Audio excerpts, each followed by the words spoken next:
Keith for Am I Rich? And today I thought I'd do a little thought experiment.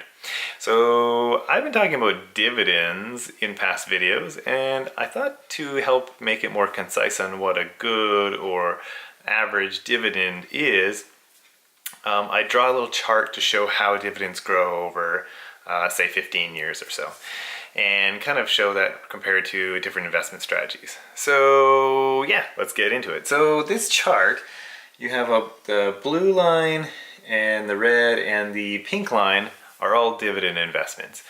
And then the difference is the first blue one, that's just a dividend that's at 3%, and it's growing at about 5% per year for the dividend itself. Now these are plotted without any growth of the stock price. It's just the dividend itself, just to give you a sense of how you would get this cash flow from a company with the dividend. So the red one here is a 10% dividend, but no growth in the dividend. These are common in something like a REIT, real estate investments, and they can be really good. But yeah, so those, and then the pink one is a 5% dividend, but it's growing at 10% per year.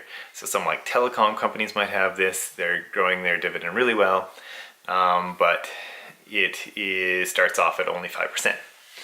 And then we have here this orange line is a bank account, assuming you could get a bank account for like a 3% return. So the interesting thing about this, when I plotted this out, is if you had just a 3% dividend, even though the dividend is growing, and you compared it to a bank account that had a 3%, after 15 years, you're only looking at like a $90 difference. And if you started off with 1,000. So I felt like what this shows me is if you don't get a high enough dividend on a stock that you really think, like if you don't think a stock's going to grow, but you're trying to just buy it for the dividend, then if you're aiming for low dividends, you know, there's a lot of stocks that have like a 2% or 3% or 1% dividend or even lower. These ones really, even if they're growing the dividend at 5% a year or so, it shows to me that there's inherent risk to buying stocks, and there's no risk if you put your money in a bank account or some kind of maybe a money market fund or some bond or something. But like if you just put it in a bank account, 3% fairly stable. But if you were only getting like a little bit more than 3%, you know, in 15 years, but your stock price, who knows where it goes, then very risky. And so in those cases, you probably want to stay with a bank account, but most people can probably do better than 3%. And so that's why there are a lot of stocks out there. So like I mentioned, real estate trusts, you can get maybe like 9, 10, 12% returns on these things. Typically those don't grow for their stock price. So they really are kind of what this trend shows, because they pay out almost all of their earnings basically go to their shareholders.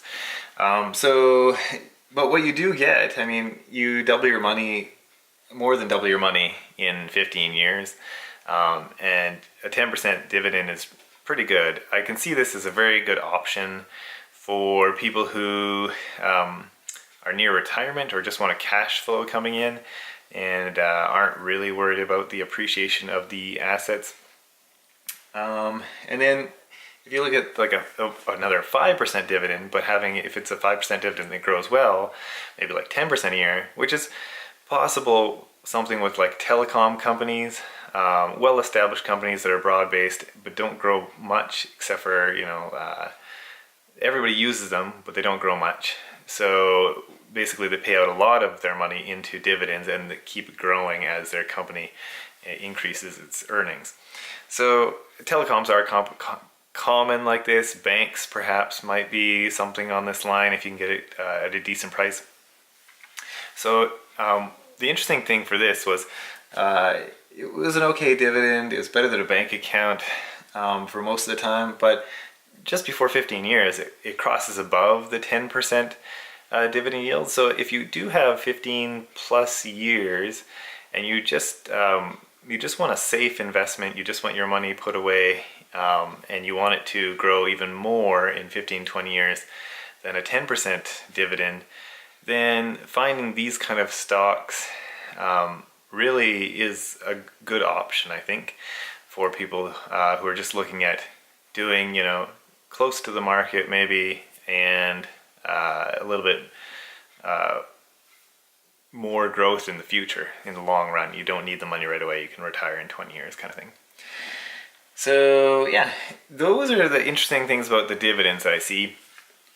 And I think really for a safety net, I really would suggest getting a dividend that is much higher than 3% and growing, unless you think there's a significant upside in the stock itself or capital appreciation.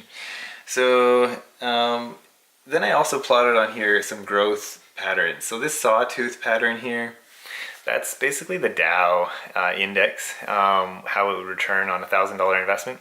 And it's not that this is the, some people would say like the S&P is better, it probably goes a little bit higher, but the Dow is basically the broad-based economy. So if you're just picking stocks, you're probably, on average, you might get something like the Dow. And so, the interesting thing about the Dow is most years it's growing at like 17-20%, but then every 5.5 years or so it crashes, and the average crash is like 35% or something. So that's why you get this sawtooth pattern. And if you were to start off, at a good time in the Dow, it would go up, you'd be doing great, and then it would drop down, and then it would go up, and it would drop down again. And the interesting thing I noticed when I plotted this was that when it goes to the downside, you notice that it crosses below your 10 and 5% dividend yields. So although if you could time the market, which most people cannot, or if you just get lucky and you sell out at certain times, you switch into a different stock after a few years of good growth, then you really could use the market to grow well.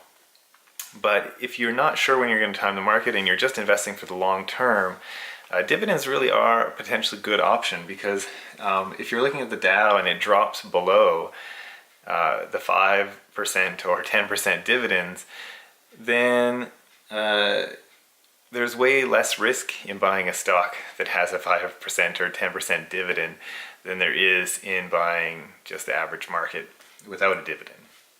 Now, of course, you could probably combine these in some way to improve your earnings overall. And that's basically what this red trend line is. It's just, imagine, really good investors who can return 20% or more every year. In those cases, they go way off the charts within like 7 years or less. So if you find a pattern like that, you're well on your way to being one of the great investors. So you should be happy if you can find something that works for you that way. Now, on the flip side, I also wanted to show one more down trend. If you were to invest in, say, the general market, not thinking about dividends, but you invested at the wrong time. So in 2008, 2009, the big crash, there was the stock market dropping by, I think, about 75%. So if you had that happen, you would drop your money down, to a quarter of what it was, and then say it would go up, maybe at a faster rate, but it would drop down again, maybe not as dramatic as its average drops, but then it would slowly go up and then drop, it would start to get closer to that 35% drop every time.